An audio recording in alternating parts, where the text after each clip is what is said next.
Welcome. Today we will explore the fundamental rights guaranteed by the Constitution of India. सबको बताने आए हैं, सबको बताने आए हैं। आओ आओ नाटक देखो, आओ आओ नाटक देखो। हम अपनी इबादत करते हैं, कानून की रक्षा करते हैं। कहीं होते दिखे अन्याय तो आगे बढ़कर लड़ते हैं। हम अपनी इबादत करते हैं, कानून की रक्षा करते हैं।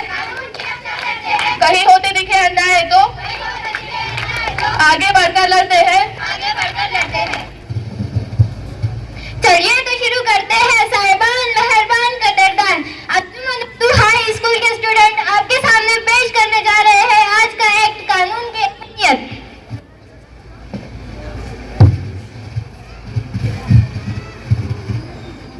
अरे आप लोग कौन हो? यहाँ क्या हो रहा है और तुम कौन हो? क्या क्या आप लोग मुझे नहीं जानते कि मैं कौन हूँ? मैं हूँ इस देश का संविधान, जिसे डॉक्टर भीमराव अंबेडकर जी ने लिखा था। अरे बड़े अफसोस की बात है, हमारे देश को आजाद हुए तकरीबन 80 साल हो चुके हैं और हम हमारे कानून में दिए हुए बुनियादी हुकूक और फराइज को नहीं जानते। चलिए तो शुरू करते हैं। हमारा पहला अधिकार है समानता का अधिकार। समानता का अधिकार, समानता का अधिकार।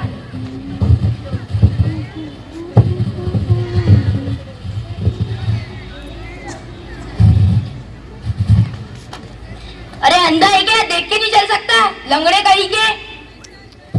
मैं लंगड़ा हूँ तो क्या हुआ? देख के तो तुम भी चल सकते हो। अरे एक तो लंगड़ा है, ऊपर से मुजोरी कर रहा है। जितना रोड पे चलने का तुम्हें उतना मुझे भी है। चलिए तो ये था हमारा समानता का अधिकार। अनुच्छेद 14 से 18 तक हमें समानता का अधिकार दिया गया है, जिसका अर्थ है कि कानून की नजर में सभी नागरिक एक समान हैं। जाति, वर्ण, लिंग, धर्म या जन्म स्थान के आधार पर किसी व्यक्ति के साथ किसी भी तरह का भेदभाव नहीं किया जाएगा। समानता के लक्ष्य को पूरा करने के लिए राज्य यह सुनिश्चित करेगा कि राज्य के कमजोर और हाशिए पर रहने वाले वर्ग जो सामाजिक और शैक्षणिक रूप से पिछड़े हैं, उनको सभी स्थानों पर समान अवसर मिले। चलिए तो शुरू करते हैं। हमारा अगला अधिकार है आजादी का अधिकार।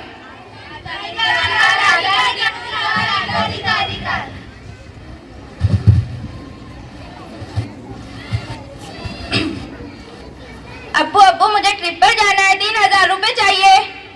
कोई जरूरत नहीं है तुम्हें ट्रिप पर जाने की, तुम लड़की हो, घर में बैठ के काम करो। अब्बू अब्बू मुझे ट्रिप पे जाना है, 5000 रुपए चाहिए। अच्छा तू तो मेरा बेटा है, ये ले पैसे। अब्बू अब्बू मैंने ट्रिप पर जाने के लिए आपसे पैसे मांगा था, लेकिन आपने नहीं दिया, और जब भैया ने मांगा था तो भैया को दे दिया। क्या मुझे आजादी का हक नहीं है? अच्छा बेटा मेरे से गलती हो गई, ये ले पैसे। चलिए तो ये था हमारा आजादी का अधिकार। हर किसी को आजादी है, वो लड़का हो या लड़की। अनुच्छेद 19 से 22 तक स्वतंत्रता का अधिकार दिया गया है। अनुच्छेद 19 में हमें अभिव्यक्ति की आजादी दी गई है, जिसके तहत हमें पूरे भारत में कहीं भी किसी भी रूप में अपनी बात कहने, इकट्ठा होने, घूमने और निवास करने की आजादी दी गई है। अनुच्छेद 21 जीवन के अधिकार की बात करता है, जो न केवल जीने का बल्कि सम्मान के साथ जीने का अधिकार देता है। अच्छा स्वास्थ्य, स्वच्छ वातावरण, बुनियादी सुविधाएं, स्वच्छ पेयजल इत्यादि सम्मान के साथ जीने के हमारे अधिकार का हिस्सा है। इसके अलावा अनुच्छेद 21A के तहत हमें 6 से 14 वर्ष तक की आयु के बच्चों के लिए अनिवार्य शिक्षा का अधिकार भी प्राप्त है। चलिए तो देखते हैं हमारा अगला अधिकार शिक्षा का अधिकार। शिक्षा का अधिकार, शिक्षा का अधिकार। अरे तुम यहाँ क्या कर रही हो? इतने बड़ी कॉलेज में तुम्हारा क्या काम है? मैं यहाँ एडमिशन के लिए आई हूँ। इतने बड़े कॉलेज में यहाँ तो बहुत फीस लगती है और तुम तो गरीब हो। मैं गरीब हूँ तो क्या हुआ, मुझे भी पढ़ाई का उतना अधिकार है जितना अधिकार तुम्हें है। चलिए, तो ये तो हमारा शिक्षा का अधिकार है। किसी को शिक्षा की जरूरत होती है, वो अमीर हो या गरीब। 5वीं श्रेणी में शामिल अनुच्छेद 29 और 30 सांस्कृतिक और शैक्षणिक अधिकारों से संबंधित हैं। ये उन अल्पसंख्यकों के अधिकारों की रक्षा करता है जिनकी अलग संस्कृतियां, भाषाएं और लिपि है। ये धार्मिक और भाषाई अल्पसंख्यकों को अपनी पसंद के शैक्षणिक संस्थान स्थापित करने का अधिकार भी प्रदान करता है। चलिए, तो हमारा अगला अधिकार है कानून सबके लिए एक समान। कानून सबके लिए एक समान, कानून सबके लिए एक समान, कानून सबके लिए एक समान। ए रुक, लाइसेंस बता। नहीं है लाइसेंस। चालान कटेगा। ऐसा कैसा चालान कटेगा? तू जानता है मेरे फादर कौन है? नहीं। मेरे फादर एमएलए है। एमएलए है तो क्या हुआ, कानून सबके लिए एक समान है। चल। चलिए, तो ये तो हमारा कानून सबके लिए एक समान। इन अधिकारों की सुरक्षा को सुनिश्चित करने के लिए हमारे पास एक और अधिकार है जो अनुच्छेद 32 के तहत दिया गया है। इसे संवैधानिक उपचार का मौलिक अधिकार कहते हैं। ये अनुच्छेद हमें हमारे मौलिक अधिकारों के किसी भी उल्लंघन के मामले में सीधे सर्वोच्च न्यायालय के पास जाने का अधिकार देता है।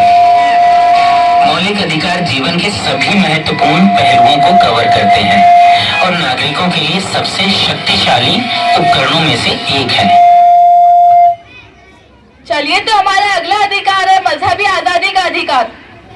मजहबी आजादी का अधिकार, मजहबी आजादी का अधिकार।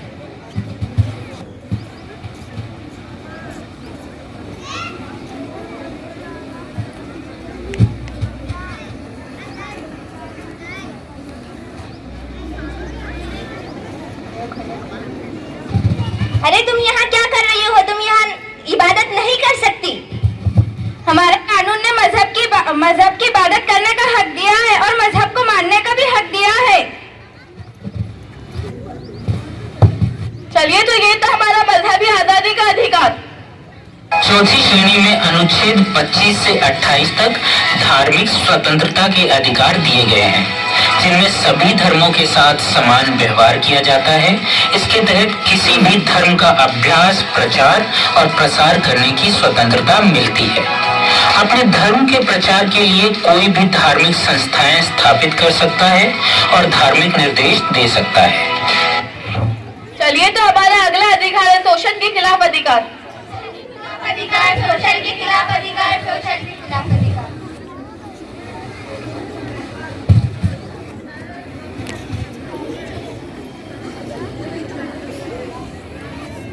अरे तुम ये कैसे साफ सफाई कर रही हो? अंधी हो क्या? देखो वहाँ कितना कचरा है। जाओ यहाँ से। मैं तो सही कह रही हूँ ना? अगर तुमने अच्छा नहीं करा तो मैं तुम्हारी पगार काट दूंगी। अरे तुम इनके साथ क्या कर रही हो? तुम इन पे जुल्म सितम नहीं कर सकती। हमारे कानून ने हमें ये हक दिया है कि हम किसी पे जुल्म सितम नहीं कर सकते।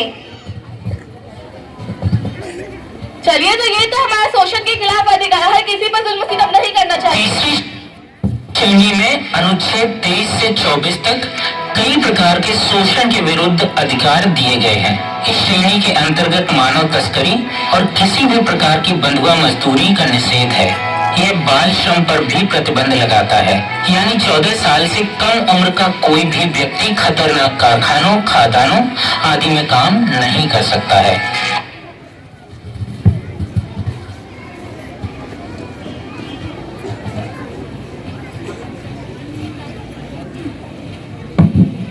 अर्ज़-ए-हिंद दरअसल वो सरजमीन है जहाँ हर दौर में इंसान दोस्ती के आलम बरदारों और मोहब्बत और उफ़्वत के दावियों को जन्म दिया। इसलिए हमारे वतन अजीज को इस चमन से तशबीह दी जा सकती है जो गुले हया रंगारंग से आरास्ता हो। ऐसे मुल्क के लिए एक ऐसे आइन की जरूरत थी जो बिला इम्तियाज मजहब व मिल्लत के इंसानी हुकूक का सच्चा आलमबरदार हो। जिस आइन के हम पाबंद हैं उसकी कुछ नुमाइया खूबियाँ आपके सामने पेश करने जा रही हूँ। आइन की दफा 14 और 15 में कहा गया है कि हर शहरी को मसावत या मसावी तहफ़्फ़ुज़ से महरूम नहीं किया जा सकता।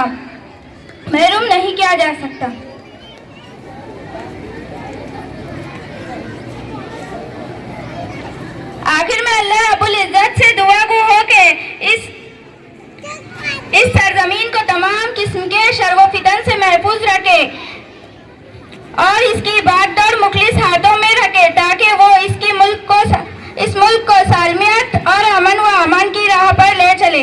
आमीन।